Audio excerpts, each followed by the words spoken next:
Hey everyone, how's it going? Well, it snowed. Snowed quite a bit actually. Probably about 8 inches or so. So that's our first snowfall since sometime in November or late November. Yeah, late November it was snowing. So we haven't had snow since then. And then we had that big melt. So anyway, we were warmed up after that deep freeze, but now we're starting to go back. It's minus 20 right now. I got the MX210 with some straw. We ran out of straw over here. We only got 3 bales left there, and I took one, so I've been getting some from home. And I already spread about 5. And I'm getting ready to spread on this section now where the cows lay. There's a bull and a cow just laying there. I think the bull's got a sore foot, but anyway, yeah, Sean spread here last night. You couldn't even tell. That's how much.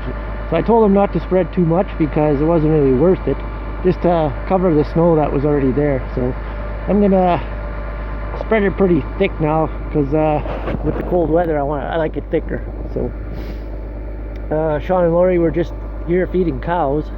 They went to get some more. We had old Smokey here last week and a half ago actually just before Christmas, before that cold hit, and I never filmed it or anything, but we ran it out of fuel. It was probably my fault too. I knew it was getting to be a little bit low and the gauge doesn't quite work after half, so I should have dipped it. But yeah, but we got it going. It was sitting right there where the cow was walking by, and we pumped it full of fuel.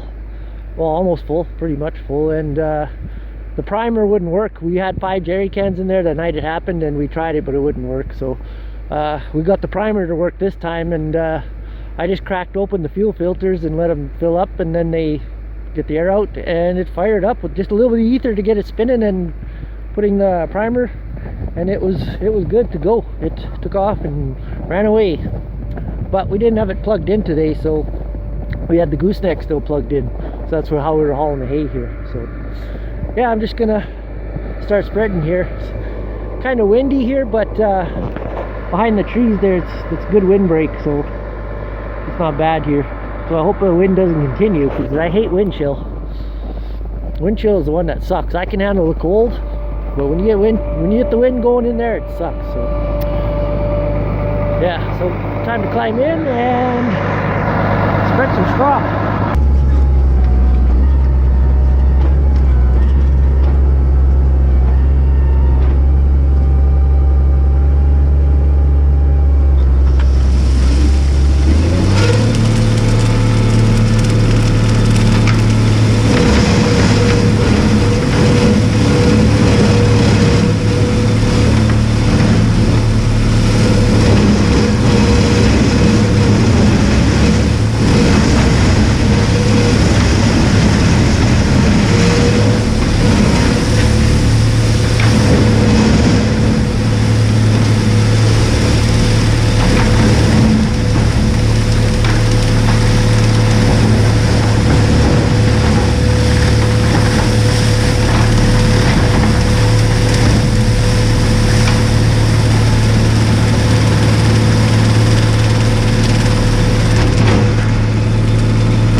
Okay, so I finished spreading. I think I spread about six bales here, and she's nice and poofy.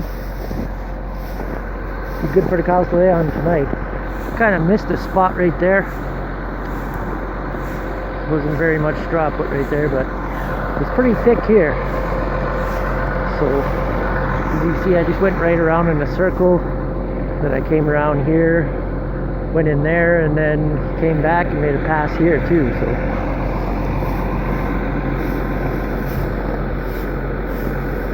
oh yeah, it does a good job. Now it's well, it's pretty thick here.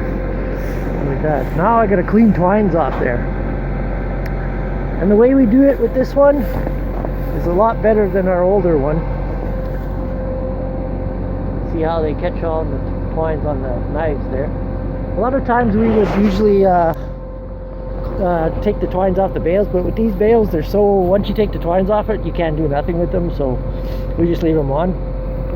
But what you're supposed to do is there is a knife right here, and what you do is you get this thing lined up, you go under there and turn the rotor, and then you just shove the knife in there, and there's a channel that this knife goes in. I'll pull it out here. That's frozen there. Anyway, what it does is that knife is a wedge, and yeah, you can see right here is the channel it runs in, and this channel, you line it up right here, and then you just shove it in there, and it's just a knife wedge, and it just cuts the twines as it goes right to that end. So then after you just pull it back, and then you just grab all the twines off.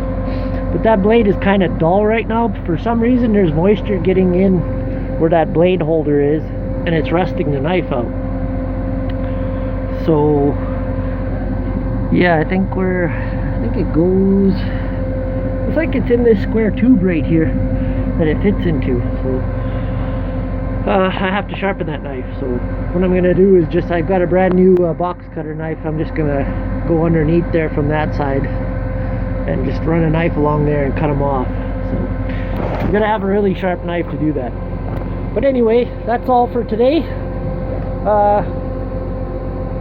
Oh, there was a new calf. We had a new calf, kind of a surprise calf. And there he is right there. And I'm glad he was born after the cold snap, because we didn't see him. Well, I seen him the day he was born, probably about 5 hours after I noticed, but we weren't looking for her. But the reason she calved so early is because she had twins last year, and we had no place to put them, so we put them here in this area. When all the cows leave here to go to our place, the bulls stay here. They don't go with the cows when they're calving. So we had quite a few sets of twins, and we ran out of room. So what we did was we brought the twins here, and we said, well, they'll probably get bred earlier than normal. So that's what happened. Well, we should have remembered that, but we didn't expect her to calf until a little bit later, because she was here later. But there he is, little bull, and he's fine. Yeah, so anyway, that's all for today. It's getting dark now, and I gotta run to town. So thanks for watching. Make sure you subscribe and leave your comments, and I'll get back to you. Yeah, take it easy.